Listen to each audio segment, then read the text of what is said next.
Hello guys, welcome back to our YouTube channel. तो इस video के अंदर हम डिस्कस करेंगे क्लास 10th का maths NCERT chapter number first real numbers, जिसकी एक्सरसाइज 1.1 का question number fifth. Very very important question है और यहाँ पर थोड़े से कॉन्सेप्ट आप समझोगे कि क्या कॉन्सेप्ट्स होते हैं नंबर सिस्टम से रिलेटेड, कुछ जानकारी आप यहाँ पर लेने वाले हो। तो यहाँ पर देखिए क्वेश्चन नंबर फिफ्थ है हमारे पास। चेक वेदर 6 की power n can and with the digit 0 for any natural number n। ये आपको क्वेश्चन कह रहा है कि आपको चेक करना है कि क्या 6 की पावर n जो है वो किसी भी नेचुरल नंबर n, मतलब यहाँ पर n है, यहाँ पर लिखा हुआ है ऐसा 6 और उसकी पावर n लिखा हुआ है। तो ये क्वेश्चन आपको कह रहा है कि n नेचुरल नंबर, मतलब n पे मैं कोई भी एक नेचुरल नंबर रखूं तो ये क्या कभी आपको जीरो यूनिट डिजिट दे सकता है। मतलब 6 की पावर मैं यहाँ पर n में 1 रखूँ, 2 रखूँ, 3 रखूँ, 4 रखूँ, 100 रखूँ, कुछ भी मैं रख लूँ, तो क्या जब इसको मैं सॉल्व करूंगा, जैसे 6 की पावर 1 सॉल्व करूंगा तो आपको पता है 6 आएगा, n मैंने 1 रखा। 6 की पावर 2 रखूंगा, मतलब n मैंने 2 रखा तो 36 आएगा। ऐसे 6 की पावर 3 रखूंगा तो n मैंने यहाँ पर 3 रखा तो 216 आएगा। ऐसे 6 की पावर 4 रखूंगा तो कुछ आएगा, 6 की पावर 5, 6 की पावर 6, ऐसे 6 की पावर 100 रखूंगा तो कुछ और आएगा। ठीक है, तो ऐसे वैल्यूज आएगी हमारी। तो क्या कभी ये आपको यूनिट डिजिट जीरो दे सकता है, ये आपसे ही पूछ रहा है कि क्या यहाँ पर यूनिट डिजिट आपकी जीरो आ सकती है। ठीक है, तो इस कॉन्सेप्ट को समझने के लिए आप थोड़ा सा समझना, मैं आपको क्या समझाना चाह रहा हूँ। ये तो मैंने आपको समझा दिया कि भाई मैं ये कह रहा हूँ कि कभी भी अगर कोई भी यूनिट डिजिट जीरो है, जैसे कोई भी नंबर, एक 40 मैंने एक नंबर लिया, 40 को एग्जाम्पल के तौर पर मैं समझाने की कोशिश करूंगा कि कोई नंबर मैंने 40 ले लिया। ठीक है, 40 की यूनिट डिजिट क्या है, यहाँ पर जीरो है। अब जब आप 40 के प्राइम फैक्टर्स निकालोगे तो आप कैसे निकालोगे, आपको पता है प्राइम फैक्टर्स आप निकालते हो ऐसे करके, और 2 से आप करते हो तो कितने टाइम्स आएगा, 20 टाइम्स। फिर 2 से करोगे 10 टाइम्स, फिर 2 से करोगे 5 टाइम्स, और 5 से करोगे 1 टाइम। हालांकि ऐसे निकालने की जरूरत नहीं है, डायरेक्टली भी आप कर सकते थे। 40 को आप बोल सकते हो 8 × 5, और 8 को आप तोड़ सकते हो 2 की पावर 3 × 5। मैं डायरेक्टली भी कह सकता था ऐसे, है ना, लेकिन मैं आपको समझा रहा हूँ यहाँ पर तो अच्छे से समझाऊंगा। 2 की पावर 3 और यहाँ पर × 5। तो 40 को एक लिखने का तरीका है मेरा 2 की पावर 3 × 5, है ना। ऐसा कोई भी एक यूनिट डिजिट मैं जीरो रख लूँ, कोई भी एक नंबर मैंने 40 रखा, आप 60 रख लो, आप 120 रख लो, कुछ भी आप रख लो, वहां पर आपको 2 की पावर और 5 की पावर के फैक्टर्स नजर आएंगे। मतलब 2 के फैक्टर्स और 5 के फैक्टर्स आपको नजर देंगे। वहां पर 2 और 5 के फैक्टर्स तो होंगे ही होंगे।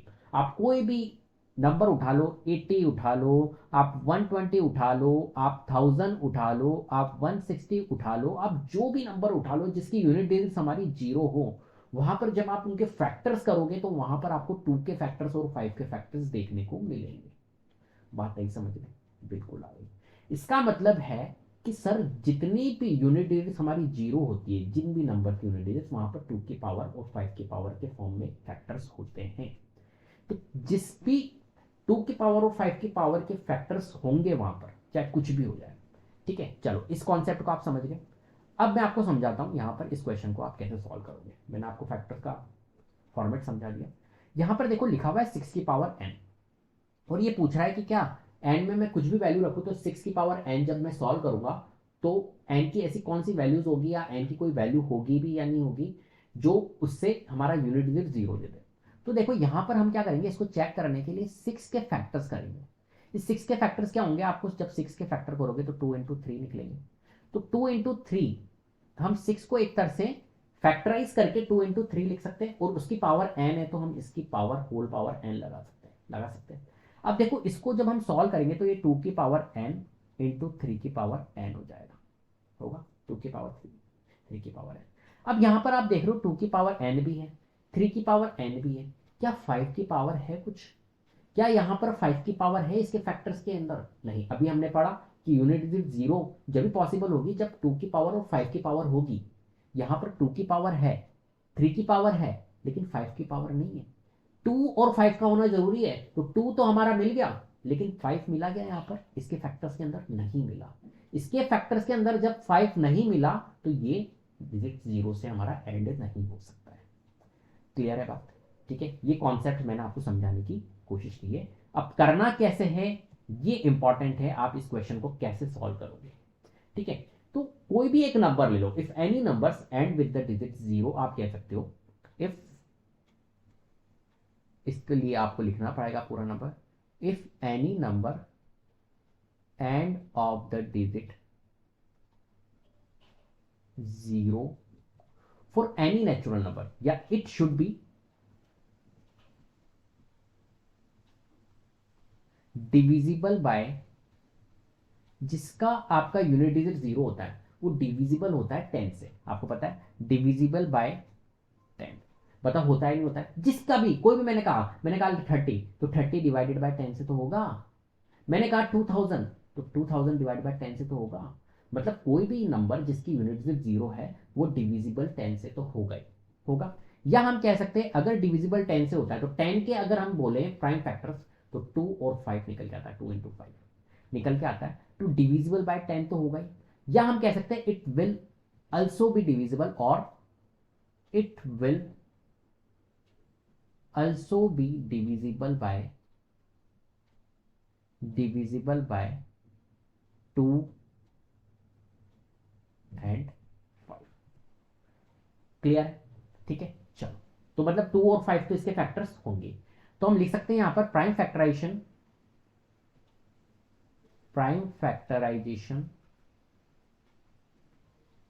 ऑफ 6 की power n is equals to, हमने किया 2 इंटू 3 की पावर होल पावर n, मतलब हम कह सकते हैं 2 की पावर n इंटू 3 की पावर n। ये प्राइम फैक्टर्स निकल के आ गए इसके।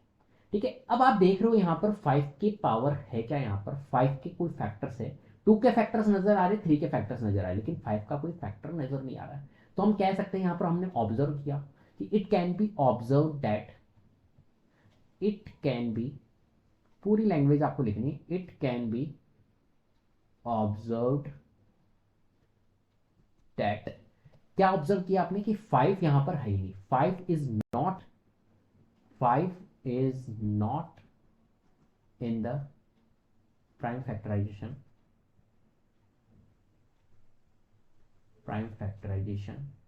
ऑफ 6 की पावर n।